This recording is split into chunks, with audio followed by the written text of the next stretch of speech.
Hello student, आपका स्वागत है आपके चैनल NCERT साइंस में। तो महाजनपदों के बारे में जानकारी प्राप्त करेंगे। महाजनपदों का उदय। आर्य जातियों के परस्पर विलीनीकरण से महाजनपदों का विस्तार हुआ और महाजनपद बने। आर्य जाति जो थी तो वह जो है विलीनीकरण मतलब खत्म होने लगी, तो महाजनपदों ने अब ईसा पूर्व 6ठी सदी में राज्य विस्तार किया। उसके बाद जो आर्य संस्कृत थी तो उसके विलीनीकरण के बाद जो है महाजनपदों का उदय हुआ। इसके साथ साथ ही कला कौशल की अभूतपूर्व अभिवृद्धि, धन धान्य की समृद्धि, व्यापार वाणिज्य का चमत्कार पूर्ण उत्कर्ष सामने आया। यही कारण है भारत के राजनीतिक इतिहास का प्रारंभ 6ठी शताब्दी ईसा पूर्व से ही माना जाता है। तो भारत में राजनीतिक इतिहास का प्रारंभ जो है 6ठी शताब्दी ईसा पूर्व माना जाता है। 6ठी शताब्दी के आसपास पूर्वी उत्तर प्रदेश और पश्चिमी बिहार में लोहे के व्यापक प्रयोग के कारण अतिरिक्त उपज होने लगी तथा आर्थिक परिवर्तन हुए, जिसके कारण व्यापार एवं वाणिज्य को बल मिला।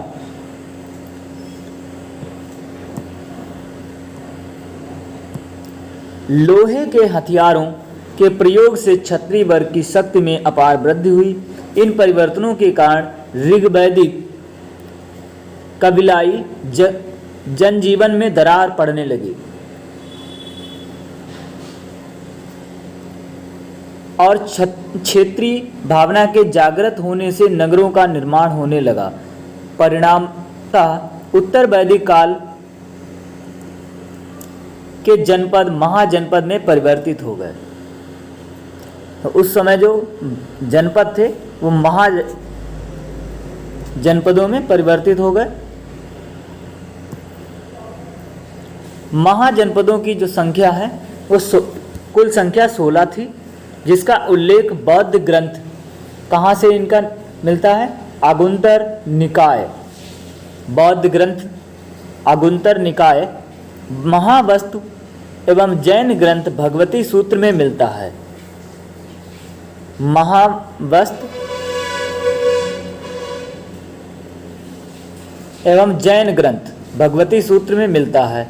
इसमें मगध, कौशल, वश और अवंती सर्वाधिक शक्तिशाली थे।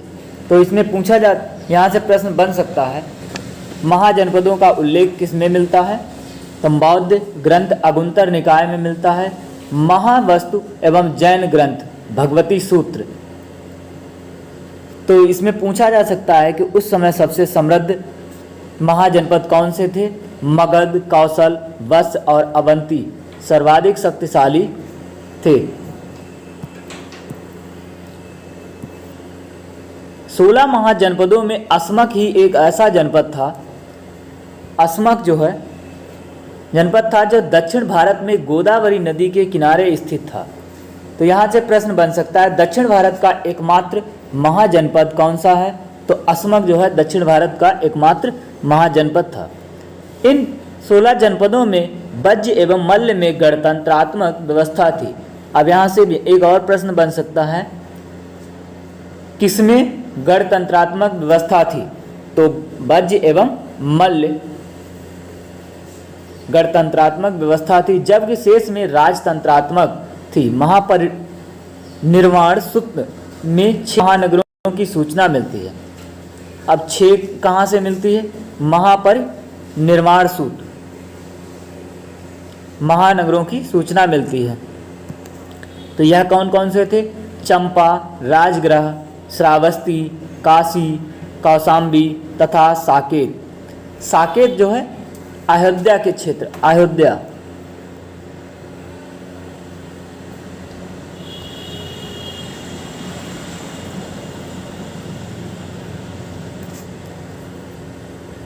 अयोध्या क्षेत्र को कहते हैं। इस काल में मगध के अन्य महाजनपदों को जीतकर मगध साम्राज्य का निर्माण किया गया। इस समय जो है मगध काल में, मगध इसलिए था उसने कई महाजनपदों को जीतकर मगध में मिला लिया। तो कौन कौन से महाजनपद थे? काशी, इसकी राजधानी जो है वाराणसी थी। अंग, चंपा, भागलपुर एवं मुंगेर, ये सब बिहार के जिले हैं। भागलपुर, मुंगेर, मगध, राजगृह, गिरिवज्र, दक्षिण बिहार, यह भी बिहार के ही जिले हैं। मगध की जो राजधानी थी वो राजगृह, गिरिवज्र दक्षिण बिहार में थी। बज्ज जो है वैशाली उत्तरी बिहार, मल्ल कुशीनगर उत्तर प्रदेश प्रथम भाग एवं पावा द्वितीय भाग पूर्वी उत्तर प्रदेश। मल्ल जो है इनकी राजधानी कहाँ थी? कुशीनगर। और पूर्वी उत्तर प्रदेश का गोरखपुर, देवरिया, ये दोनों जिले क्षेत्र। चेद या चेती, सोथिवती, सुक्तिमती, आधुनिक बुंदेलखंड, जो आधुनिक आज का बुंदेलखंड है वह इसकी राजधानी था।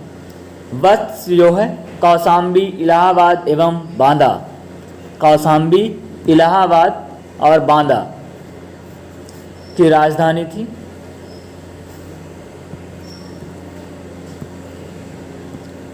पांचाल, उत्तरी पांचाल अहिछत्र, रामनगर, बरेली एवं दक्षिणी पांचाल काम्पिल्य, फर्रुखाबाद, ये फर्रुखाबाद, अहिछत्र, रामनगर, बरेली एवं दक्षिणी पांचाल।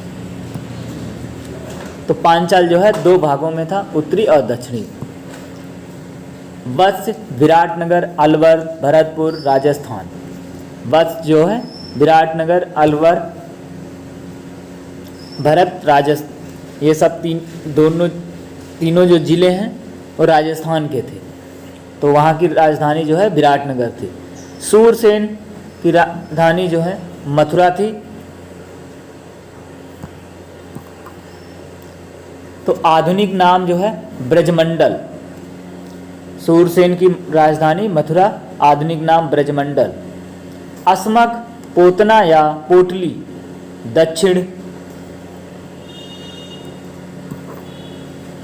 दक्षिण भारत का एकमात्र महाजनपद, जो अभी बताया था, दक्षिण भारत का एकमात्र महाजनपद। अवंती, उत्तरी उज्जैनी, अवंती कहाँ? उत्तरी उज्जैनी, दक्षिणी महिष्मती। गांधार, तक्षशिला, पेशावर तथा रावलपिंडी अब इस समय मौजूदा स्थित है पाकिस्तान। कंबोज, राजपुर, हाटक, कश्मीर, मौजूदा स्थित कश्मीर। कुरु, इंद्रप्रस्थ, मेरठ तथा दक्षिण पूर्व हरियाणा। कुरु की जो है राजधानी थी इंद्रप्रस्थ, तो यह आज की स्थिति है मेरठ तथा दक्षिण पूर्व हरियाणा।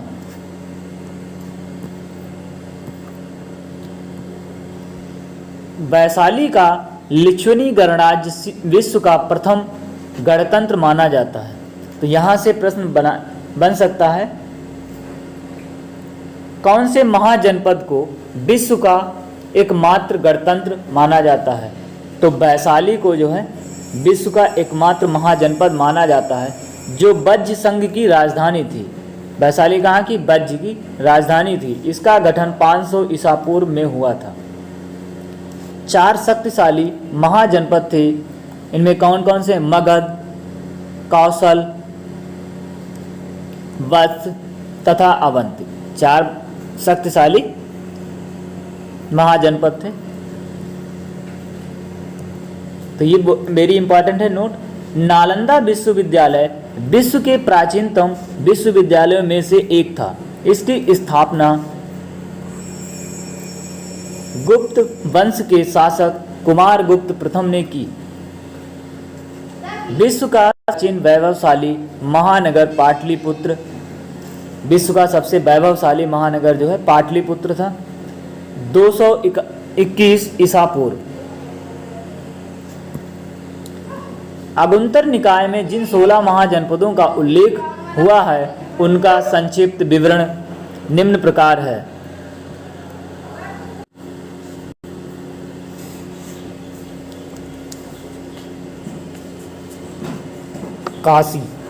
काशी महाजनपद की राजधानी जो है वाराणसी थी। काशी की राजधानी जो है वाराणसी थी। सोन नंद जातक से ज्ञात होता है कि मगध, कहाँ से? सोन नंद जातक।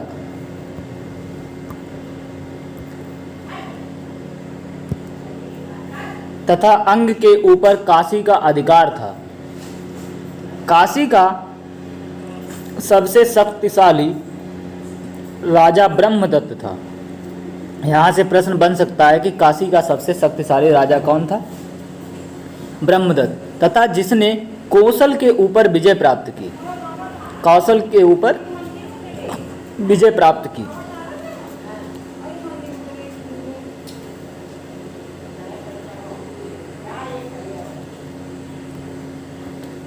कौशल महाजनपद की राजधानी श्रावस्ती थी।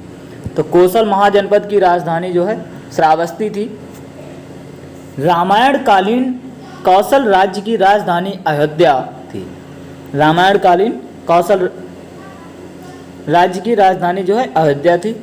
यह राज्य उत्तर में नेपाल से लेकर दक्षिण में सई नदी तक तथा पश्चिम में पांचाल से लेकर पूर्व में गंडक तक फैला था।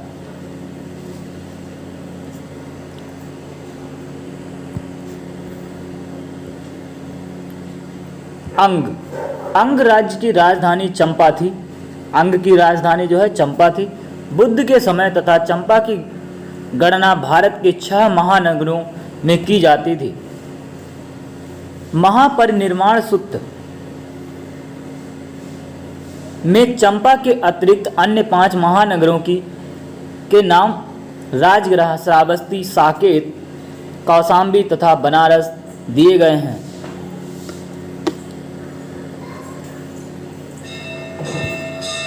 प्राचीन काल में चंपा नगरी वैभव तथा व्यापार वाणिज्य के लिए प्रसिद्ध थी। तो चंपा जो है वैभव, व्यापार, वाणिज्य के लिए प्रसिद्ध थी। मगध की प्राचीन राजधानी राजगृह या गिरिवज्र थी। कालांतर में मगध की राजधानी पाटलिपुत्र, बाद में इसकी राजधानी जो है पाटलिपुत्र स्थानांतरित हुई। यह उत्तर भारत का सर्वाधिक शक्तिशाली महाजनपद था। बज्ज यह 8 राज्यों का एक संघ था, जिसमें बज्ज के अतिरिक्त वैशाली के लिच्छवी, मिथिला के विदेह तथा कुंडलग्राम के ज्ञात्रक विशेष रूप से प्रसिद्ध थे। बुद्ध के समय में यह शक्तिशाली संघ था। मल्ल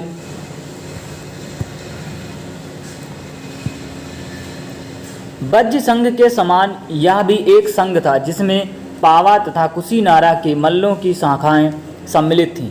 पावा और कुशीनगर के मल्लों की शाखाएं सम्मिलित थीं। कुश जातक में ओकाक को वहाँ का राजा बताया गया है। किसमें? कुश जातक में ओकाक को वहाँ का राजा बताया गया है।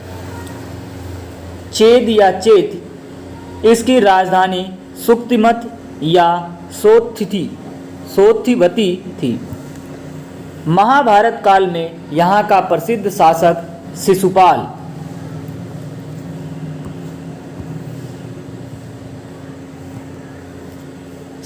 था, जिसका वध जो है किसने कर दिया? श्री कृष्ण ने के द्वारा किया गया। चेत जातक में यहाँ के एक राजा का नाम उपचर मिलता है। चेत जातक में जो है यहाँ के एक राजा का नाम उपचर मिलता है। वत्स, इसकी राजधानी कौशाम्बी। वत्स की क्या थी? कौशाम्बी थी। बुद्ध काल में यहाँ पौरव वंश का शासक था, जिसका शासक उदयन था। पुराणों के अनुसार उदयन के पिता परंतप ने अंग की राजधानी चंपा को जीता।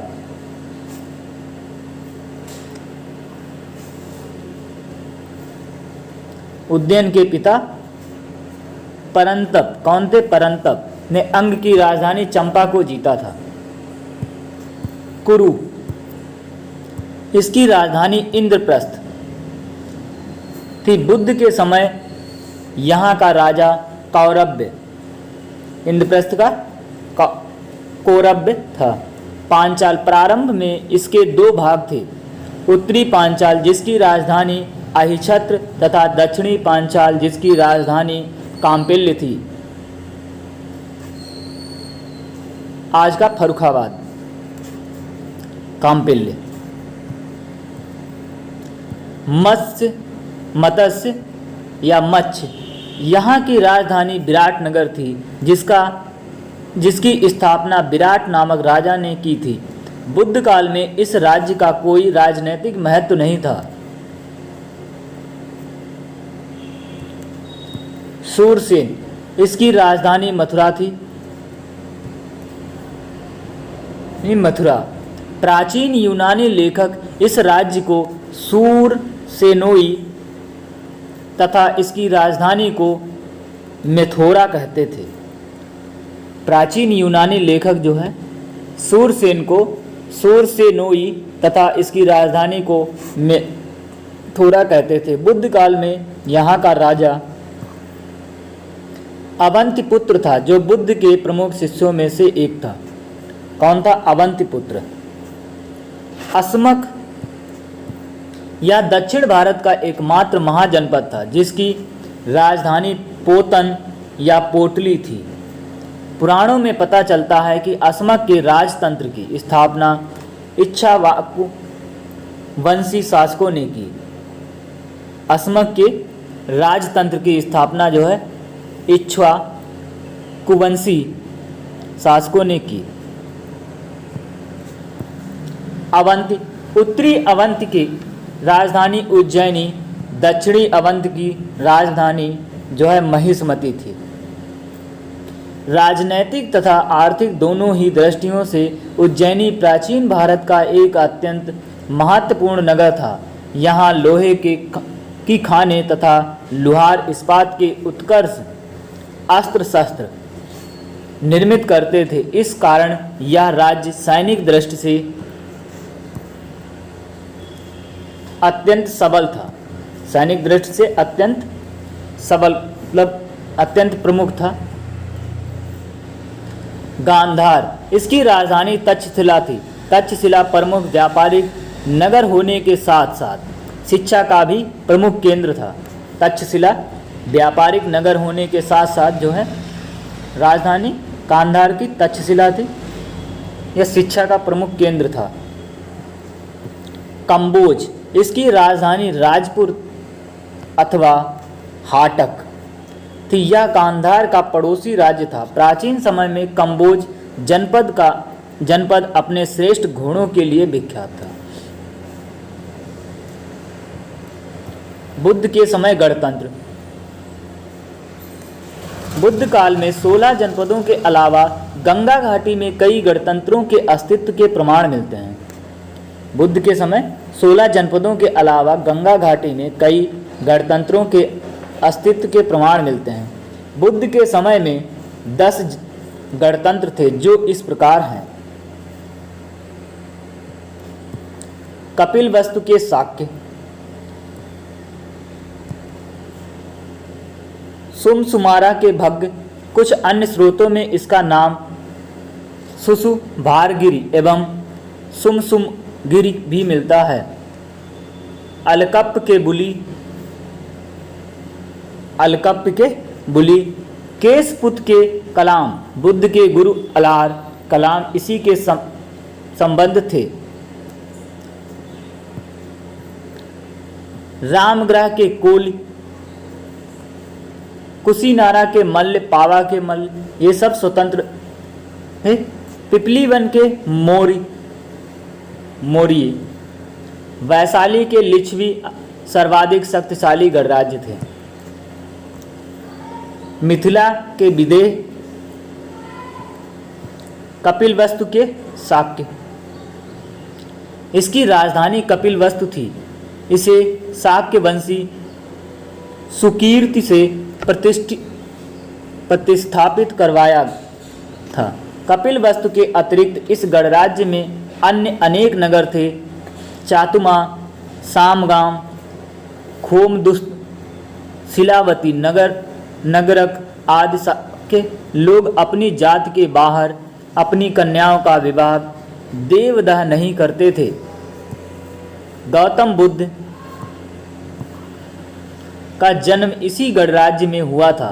इस राम का विनाश कौशल नरेश बिडम द्वारा किया गया। सुमसुमारा के भव्य इसकी स्थिति अनुमान वर्तमान चुनार या मिर्जापुर जिला से किया गया है। ऐसी मान्यता है कि भग्य ऐतरेय ब्राह्मण में उल्लिखित वंश से संबंधित हैं। भग्य जो हैं कहाँ से? ऐतरेय ब्राह्मण में उल्लिखित वंश से संबंधित हैं। अलकप के बुली।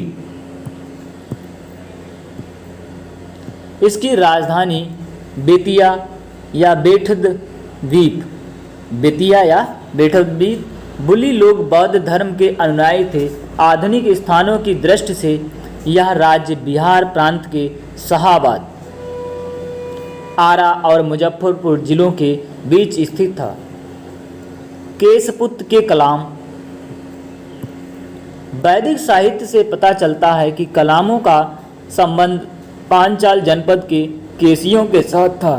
आचार्य अलार कलाम इसी राज्य से संबंधित थे। उल्लेखनीय है कि महात्मा बुद्ध ने ग्रह त्याग के बाद आचार्य अलार कलाम से सांख्य दर्शन सांख्य दर्शन की दीक्षा प्राप्त की। तो अलार कलाम यहाँ से प्रमुख है। हाँ, बुद्ध के ने इनसे सांख्य दर्शन की दीक्षा प्राप्त की थी। रामग्राम के कोलियों की राजधानी रामग्राम की पहचान वर्तमान गोरखपुर जिले में स्थित रामगढ़ ताल से की गई। की पहचान जो है रामगढ़ ताल से की गई। कोलीगढ़ के लोग अपनी पुलिस शक्ति के लिए प्रसिद्ध थे। उस समय अपनी पुलिस शक्ति के लिए प्रसिद्ध थे। कुशीनारा के मल्ल। वाल्मीकि रामायण में मल्लों को लक्ष्मण के पुत्र चंद्रकेतु मल्ल का वंशज कहा गया है। वाल्मीकि रामायण में मल्लों को लक्ष्मण के पुत्र चंद्रकेतु मल्ल का वंशज कहा गया है। पावा के मल्ल। पावा आधुनिक कुशीनगर जिले में स्थित पड़रौना नामक स्थान था। मल्ल लोग सैनिक प्रवृत्ति के थे। मल्ल कैसे थे? सैनिक प्रवृत्ति के थे। पिपली वन के मौर्य। किंवदंती है कि मोरों के प्रदेश के निवासी होने के कारण इन्हें मौर्य कहा गया। मौर्य शब्द से ही मौर्य शब्द बना। चंद्रगुप्त मौर्य इसी वंश में उत्पन्न हुआ था। चंद्रगुप्त मौर्य जो है मौर्य वंश में उत्पन्न हुए थे। वैशाली के लिच्छवी। यह बुद्ध काल का सबसे बड़ा शक्तिशाली राज्य था। लिच्छवी वज्र संघ में सर्वप्रमुख था। इनकी राजधानी वैशाली मुजफ्फरपुर जिले के बसाड़ नामक स्थान में स्थित थी। महाभग जातक में वैशाली को एक धनी, समृद्धशाली तथा घनी आबादी वाला नगर बताया गया है। लिच्छवियों ने महात्मा बुद्ध के निवास के लिए महावन में प्रसिद्ध कुटाग्रशाला का निर्माण करवाया था, जहां रहकर बुद्ध ने अपने उपदेश दिए। लिच्छवी का राजा चेटक था। चेटक की पुत्री चेलना या छलना का विवाह मगध नरेश बिंबिसार के साथ हुआ। हुआ था। महावीर की माता जो है त्रिशला इसकी क्या थी, बहन थी। चेलना की मिथिला के विदेह, अगला है मिथिला के विदेह। यहाँ के राजा जनक अपनी शक्ति एवं दार्शनिक ज्ञान के लिए सुप्रसिद्ध थे। इनकी राजधानी मिथिला की पहचान वर्तमान जनकपुर से की जाती है। मगध साम्राज्य का उत्कर्ष। मगध एक परिचय। मगध प्राचीन भारत के 16 महाजनपदों में से एक था। यह बुद्ध काल का तथा परवर्ती काल में उत्तरी भारत का सबसे शक्तिशाली और समृद्ध जनपद था।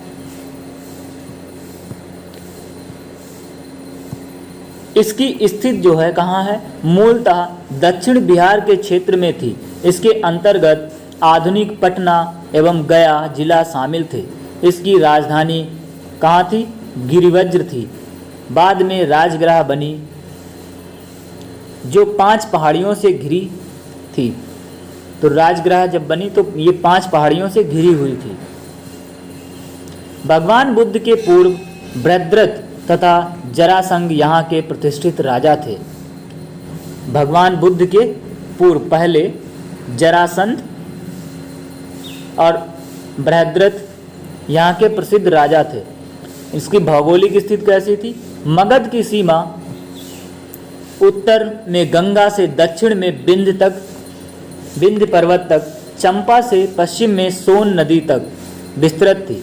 मगध की राजधानी कालांतर में पाटलिपुत्र स्थानांतरित हुई और बाद में पाटलिपुत्र स्थापित हो गई। विस्तृत उपजाऊ मैदान, कृषि में लोहे तथा नवीन, यहाँ जो है लोहे नवीन तकनीक का प्रयोग, वन क्षेत्र एवं हाथियों की उपलब्धता।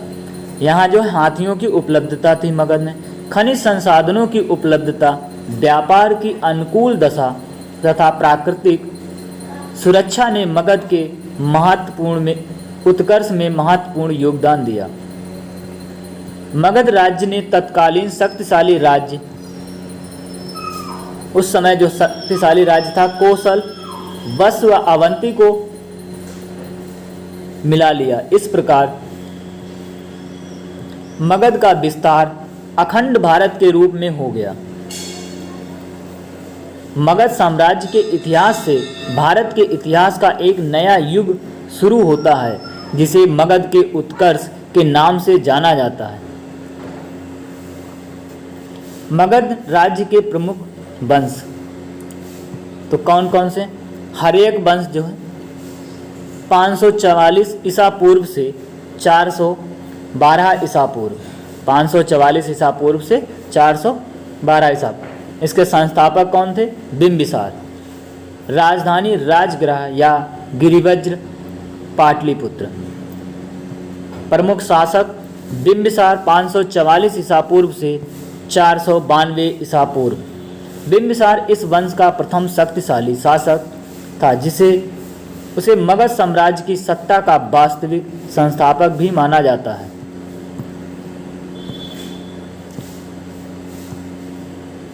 पंद्रह वर्ष की आयु में मगध साम्राज्य की बागडोर संभालने वाले बिंबिसार ने लगभग 52 वर्षों तक शासन किया। इसके शासनकाल में मगध ने विशिष्ट स्थान प्राप्त किया। इसका अन्य नाम श्रेणिक था। जैन साहित्य में जो है इसका अन्य नाम जो है श्रेणिक था। बिंबिसार ने अपने राज्य की नींव विभिन्न वैवाहिक संबंधों के फलस्वरूप रखी और उसका विस्तार किया। उसने 3 विवाह किए थे। तो कौन कौन से थे? प्रथम पत्नी महाकोसला देवी थी। प्रथम पत्नी जो है महाकोसला देवी थी, जो कौशल राज की पुत्री और प्रसेनजित की बहन थी। इनके साथ दहेज में काशी प्रांत मिला। इनको जो है दहेज में काशी मिला, जिससे 1 लाख की वार्षिक आय होती थी। दूसरी पत्नी वैशाली लिच्छविनी राजकुमारी चेलना या चलना थी, जिसे अजातशत्रु का जन्म हुआ। इस किससे? अजातशत्रु का चेलना या छलना। तीसरी पत्नी क्षेमा पंजाब के मद्र कुल की राजकुमारी थी। बिंबिसार को वैवाहिक संबंधों से बड़ी राजनीतिक प्रतिष्ठा मिली और मगध को पश्चिम एवं उत्तर की ओर विस्तारित करने का मार्ग प्रशस्त हुआ। बिंबिसार ने अंग राज्य को जीतकर उसे मगध में मिला लिया तथा अपने पुत्र अजात को वहां का शासक नियुक्त किया। अंग राज्य को बिंबिसार ने जीत लिया। बिंबिसार ने अवंत के शासक चंड प्रद्योत से मित्रता कर ली तथा उस अपने राज्य वैद्य जीवक को इसके इलाज के लिए भेजा। तो यहाँ से प्रश्न बनता है, बिंबिसार ने जीवक को कहाँ भेजा? अवंत। शासक चंड प्रद्योत के यहाँ जो है उनके इलाज के लिए भेजा था जीवक को। बिंबिसार की हत्या जो है किसने कर दी? उसके पुत्र अजातशत्रु हैं। बिंबिसार की हत्या कर दी। 492 ईसा पूर्व मगध की राजगद्दी पर बैठा। अजातशत्रु जो है 492 ईसा पूर्व में मगध की गद्दी पर बैठा।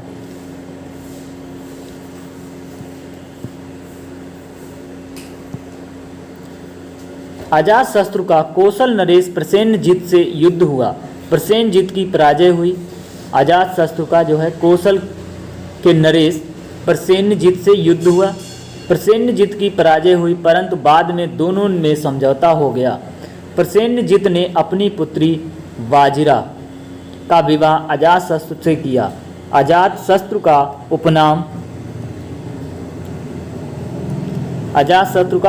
जो है कुड़िक था तथा अजातशत्रु जैन मतानुयायी था। अजातशत्रु जो है जैन मतानुयायी था। अजातशत्रु का लिच्छवियों से युद्ध हुआ था। अपने कूटनीतिक मित्र बस्सकार, कूटनीतिक मित्र कौन था? बस्सकार की सहायता से उसने लिच्छवियों पर विजय प्राप्त की। इस युद्ध में अजातशत्रु ने रथमूसल तथा महाशिलाकंटक रथमूसल महाशिलाकंटक नामक हथियारों का प्रयोग किया। बाद में काशी व वैशाली दोनों मगध के अंग बन गए। काशी और वैशाली दोनों मगध के अंग बना लिए। अजातशत्रु के समय में ही राजगृह की सप्तपर्ण गुफा में प्रथम बौद्ध संगीत का आयोजन हुआ। सबसे पहले कहाँ? अजातशत्रु के समय राजगृह की सप्तपर्ण गुफा में बौद्ध संगीत का आयोजन हुआ था। अजातशत्रु ने 32 वर्षों तक मगध पर शासन किया। पुराणों के अनुसार 28 वर्ष। 32 वर्षों तक शासन करने के बाद अजातशत्रु अपने पुत्र उदयन द्वारा मार डाला गया। अब इसके पुत्र ने उदयन ने मार दिया। 460 ईसा पूर्व से 444 ईसा पूर्व पुराणों एवं जैन ग्रंथों के अनुसार उदयन ने गंगा तथा सोन नदियों के संगम तट पर पाटलिपुत्र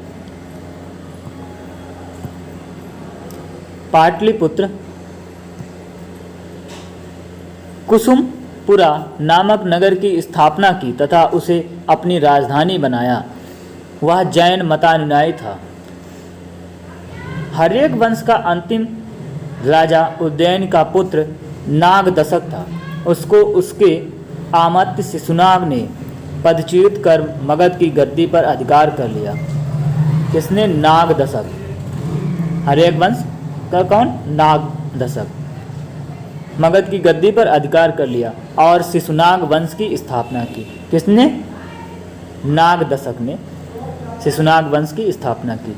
शिशुनाग वंश जो है 472 ईसा पूर्व से 344 ईसा पूर्व। इस वंश का संस्थापक जो है शिशुनाग को माना जाता है। इसी के नाम पर इस वंश का नाम शिशुनाग वंश रखा गया। प्रमुख शासक शिशुनाग 412 ईसा पूर्व से 394 ईसा पूर्व इसने अवंती तथा वत्स राज्य पर अधिकार कर उसे मगध साम्राज्य में मिला लिया। इसने वैशाली को राजधानी बनाया। इसने जो है वैशाली को राजधानी बनाया। इसके शासन के समय मगध साम्राज्य के अंतर्गत बंगाल से लेकर मालवा तक का भूभाग सम्मिलित था। बंगाल और मालवा तक का भूभाग सम्मिलित था। महावंश के अनुसार शिशुनाग की मृत्यु के पश्चात उसका पुत्र कालाशोक गद्दी पर बैठा। इसके महावंश के अनुसार उसका पुत्र कालाशोक गद्दी पर बैठा। कालाशोक 394 ईसा पूर्व से 366 ईसा पूर्व इसका नाम पुराण तथा दिव्य वदान में काकवर्ण मिलता है। तो यहाँ से प्रश्न बन सकता है काकवर्ण किसका नाम है? कालाशोक का काकवर्ण। इसने वैशाली के स्थान पर पुनः पाटलिपुत्र को अपनी राजधानी बनाया। इसने 28 वर्षों तक शासन किया। कालाशोक ने 28 वर्षों तक शासन किया। इसी के समय द्वितीय बौद्ध संगीत आयोजन वैशाली में हुआ। इसी समय बौद्ध संघ दो भागों में स्थविर तथा महासांघी में बट गया।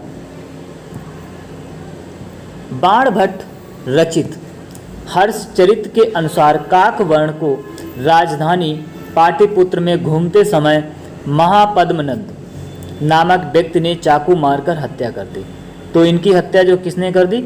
महापद्मनंद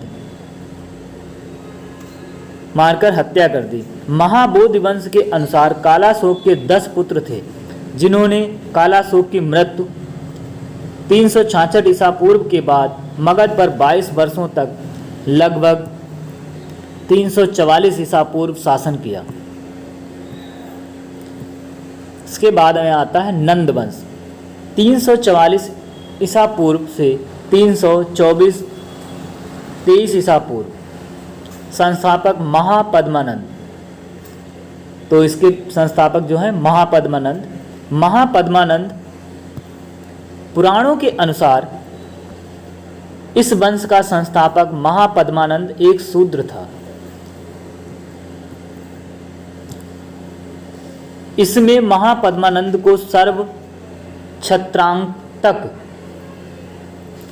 क्षत्रियों का नाश करने वाला तथा भार्गव दूसरे परशुराम का अवतार कहा गया। इसने एक विशाल साम्राज्य की स्थापना की तथा एक राठ एवं एक छत्र की उपाधि धारण की। महापद्मानंद के 8 पुत्र थे। धनानंद भी इसका पुत्र था, जो नंद वंश का अंतिम शासक था। धनानंद यह सिकंदर का समकालीन था। इसके समय में 326 ईसा पूर्व में सिकंदर ने पश्चिमोत्तर भारत पर आक्रमण किया था। ग्रीक यूनानी लेखकों ने इसे अग्रमीज कहा है। धनानंद ने जनता पर बहुत से कर आरोपित किए थे, जिससे जनता असंतुष्ट थी। धनानंद के दरबार में चाणक्य तक्षशिला का आचार्य आया था। वह धनानंद के द्वारा अपमानित किया गया। 322 ईसा पूर्व में चंद्रगुप्त मौर्य ने अपने गुरु चाणक्य की सहायता से धनानंद की हत्या कर मौर्य वंश की नींव रखी।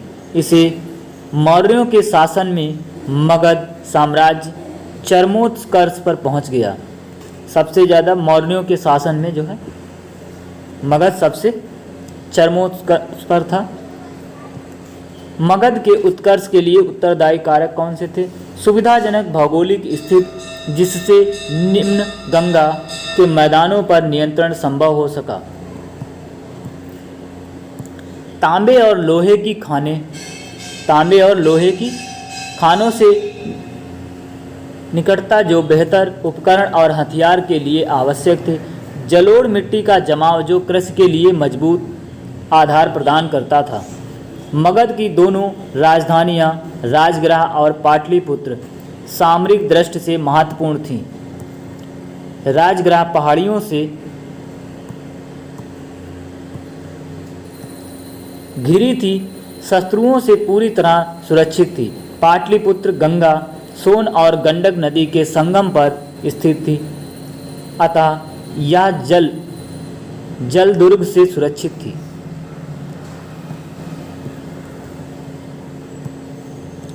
दक्षिण बिहार में गया के घने जंगलों से इमारती लकड़ी और सेना के लिए हाथी प्राप्त होते थे। यही कारण था कि मगध ने पहली बार युद्धों में हाथियों का बड़े पैमाने पर प्रयोग किया। तो मगध यहाँ से प्रश्न बन सकता है, सबसे पहले किसने युद्ध में हाथियों का प्रयोग किया? तो मगध ने। तो वंश का नाम, राजा और शासनकाल। हर एक वंश जो है 544 ईसा पूर्व से 412 ईसा पूर्व। पहला शासक था बिंबिसार, 52 वर्ष 544 से 492 ईसा पूर्व। दूसरा शासक था अजातशत्रु, 32 वर्ष 492 से 460। उज्जैन तथा उसके उत्तराधिकारी 48 वर्ष 460 से 412 ईसा पूर्व। दूसरा वंश था शिशुनाग वंश, 412 ईस्वी से 344 ईसा पूर्व। नंबर 1 शिशुनाग, 18 वर्ष 412 ईसा पूर्व से 394 ईसा पूर्व। दूसरा है काकवर्ण या कालासो, 28 वर्ष 394 से 366 ईसा पूर्व। काकवर्ण के 10 पुत्र, 22 वर्ष 366 से 344 ईसा पूर्व। अगला है नंद वंश, 344 ईसा पूर्व से 323 ईसा पूर्व। महापद्मानंद तथा उसके 8 पुत्र, 21 वर्ष 344 से 323 ईसा पूर्व तक।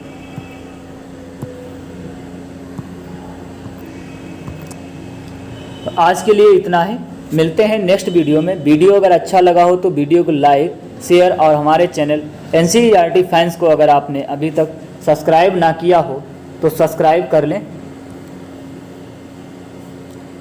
वीडियो देखने के लिए धन्यवाद।